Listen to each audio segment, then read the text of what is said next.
नगरपालिकेचं जे मोरबे धरण आहे त्याच्यातून जे पाणी दिलं नाही तर 17 तारखेला ते कळंबोलीतून जी आपली पाईपलाईन जाते नवी मुंबईसाठी कर्जतवरून त्याची कॉक बंद करणार तर त्याच्यावर ॲज अ महापौर पनवेल तर आपली प्रतिक्रिया काय आहे? पनवेलचे विरोधी पक्ष नेत्यांनी काय करावं हे मी सांगू शकत नाही. खरं तर पाणी प्रश्नावर माननीय आमदार साहेबांच्या नेतृत्वाखाली आम्ही सर्व सत्ताधारी पक्षातले नगरसेवक हे याविषयी गांभीर्याने लक्ष देऊन आहेत. ह्यासाठी आम्ही सातत्याने सिडको नोडमध्ये जो सिडको पाणी पुरवठा करतो त्यासाठी मी सुद्धा खारघर येथे बैठक घेतली होती. कामोड्यातल्या सुद्धा वसाहतींना जिथे जिथे अपुरा पाणी पुरवठा होतो तिथे आमचे सर्व नगरसेवक अगदी ऍक्टिव्ह मोडमध्ये आहेत.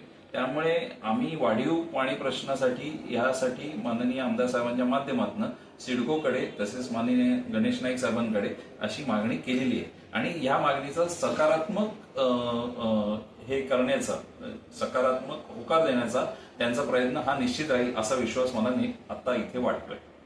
पण हे जे करतायत तुला काय वाटतं योग्य आहे का? कारण मुंबईच्या हक्काचं ते डॅम आहे. मी मगाशीच म्हटलं की त्यांनी काय करावं हा वैयक्तिक त्यांचा प्रश्न आहे. पण असे स्टंट करून ही प्रसिद्धी मिळते. पण लोकांना पाणी हवंय आणि लोकांना पाणी हे देण्यासाठी जे आवश्यक प्रयत्न आहेत ते सर्वांनी मिळूनच खरं तर करायला पाहिजे.